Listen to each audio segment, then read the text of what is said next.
I'm here with my two dogs today. My two bitches. The Boys is an edgy show. I figured that would coincide well with this. Anyway, today we're going to be talking about The Boys episode... Worst show I've ever seen in my life. Season 4?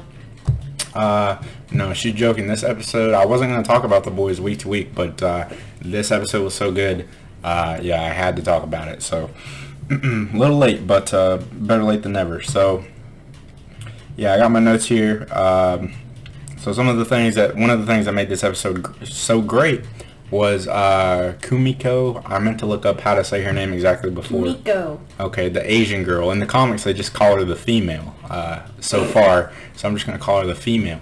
Her arc in this, whenever she doesn't want to kill anymore, and Butcher's kind of being an asshole and putting her in a place to, do so, and then she finally, her and Frenchie get to a point where they're going to get out of it, but of course it can't quite be that way.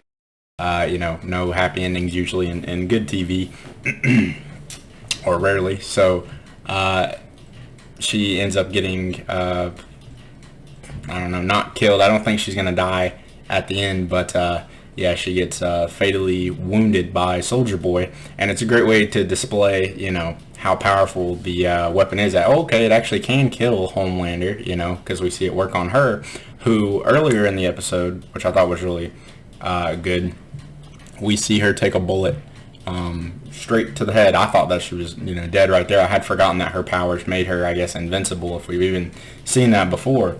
To see her get hurt and then to be able to come through okay from that, and then not at the end, it was just a great contrast there. So some really good stuff in this episode, lots of it. But is there anything that you wanted to add or put in so far about it? But she really enjoyed it a lot too, especially the stuff with Kumiko feeling bad for her and all of that. That was great, and one of my favorite things about it.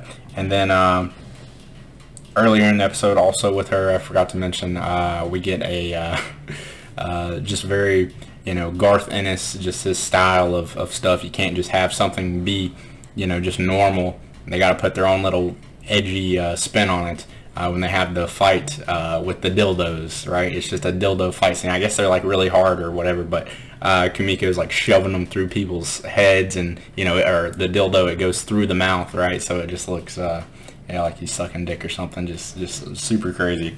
And I always appreciate how they got to put their little, just ridiculous touch on everything with the boys.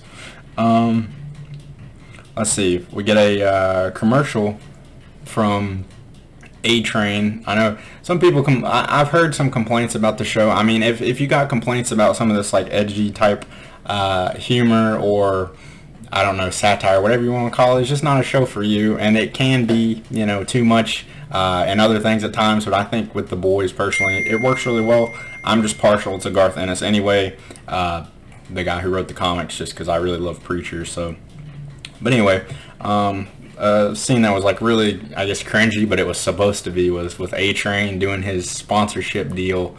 It was making fun of some old Coke commercial I remember from back in the day, or Pepsi, I don't remember. But all the problems were solved because of they just passed around the Coke, right? And all the violence and stuff like that stopped. So they did their own little shot at that, which was funny.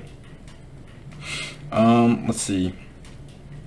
Soldier Boy, we get to see him. It's going to be interesting next episode, seeing him and Mother's Milk have their dynamic, because you see kind of Mother's Milk, I don't know if he's angry, I'm not sure, I'm just now starting to read the comics, so I don't know if Soldier Boy's like going to be on the boys' side, if he's going to be against Homelander, if he's going to be with him.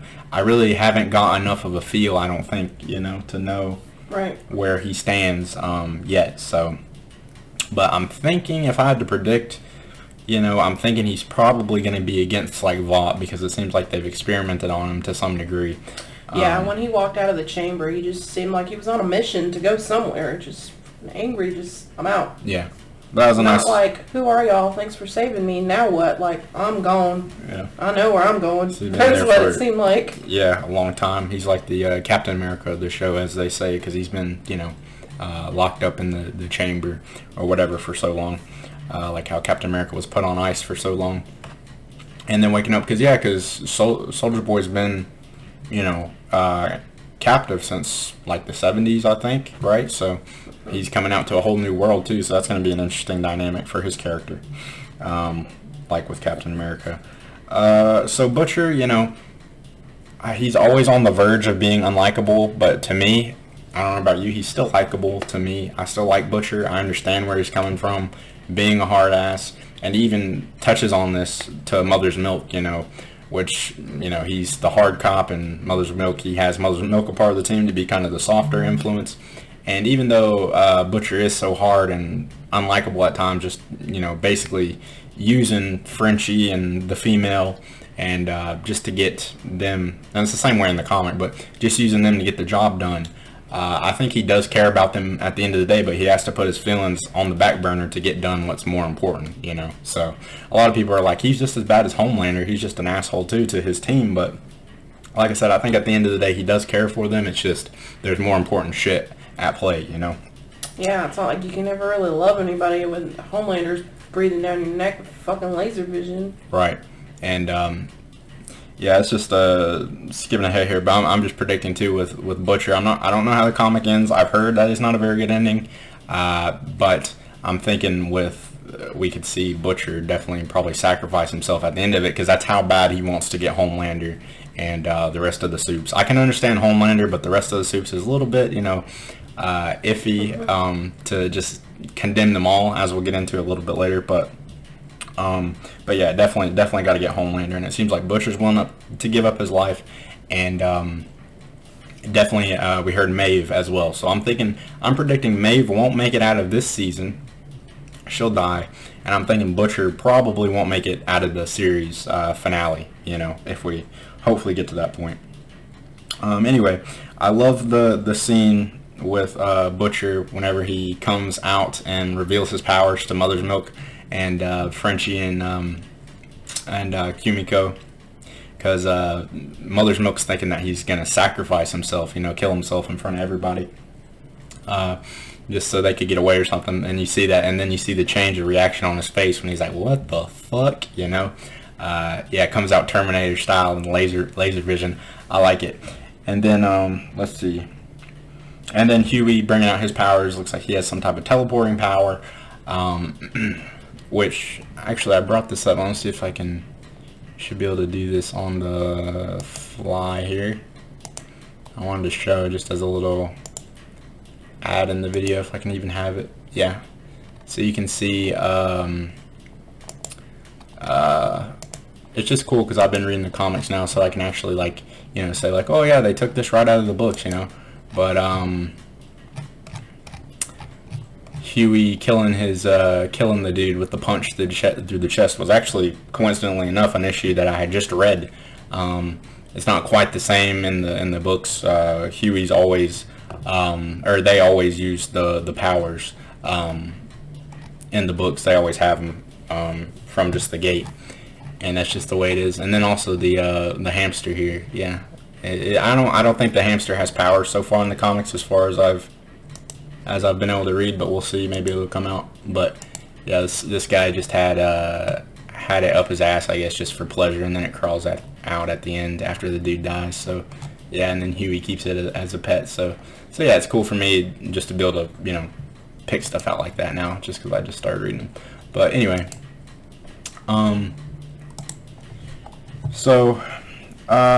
yeah, that was a cool scene, and it's questionable. I think we both kind of talked about this with Huey having the powers versus Butcher, because Butcher's doing it for, you know, because he has to in order to win, not because he likes it. But Huey's doing it from a dangerous place, morally questionable place, where he's doing it because he just likes it, which I can understand. I'm not going to say, you know, if I had suddenly had superpowers, I wouldn't be super excited about it, you know. But, you know, they're also fighting against people who do these same things, who are just maybe making mistakes sometimes. You know, A-Train killed his girlfriend by a mistake just because he was running super fast next to her or whatever, or through her. And just like Huey killed this soldier, you know, by accident. You know, it's a little bit different of a situation, sure, but you're starting to cross into that gray area where you're like, I mean, Huey, are you any better than the Soups, Butcher? You know, like, I guess it's always kind of been there, but even more so blurred now, especially with Huey, like I said, because he seems like he wants to be a permanent superhero, whereas, you know, Butcher's just doing it just to survive. So it's a little bit different. Like I said, I get where Huey's coming from, being super excited, but he comes across as a little bit of a dick.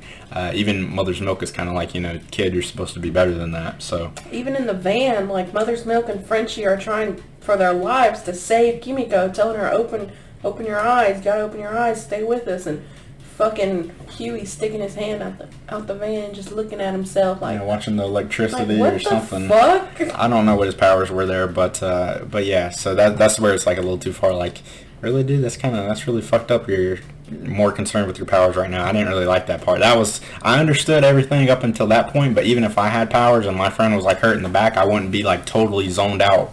I don't think so. In looking at my powers then, you know. So we'll see. But I do like the story arc. It's interesting. And then I also like, somebody pointed this out, saw it somewhere else, but the cast is just good symbolism and stuff that I don't really feel like the boys usually hammers home too hard. You know, it's just more of a, I don't know, just not a show like this, but they had some good symbolism with Huey's cast getting broke and, you know, him kind of coming out of his shell into the new hero because he was, you know, injured, and now he's, you know, so I like that. And also, I saw where they had pointed out Homelander, where he had wrote his name, it cracked right through his name on the cast. So just a little cool detail I appreciated in hindsight. And then let's see.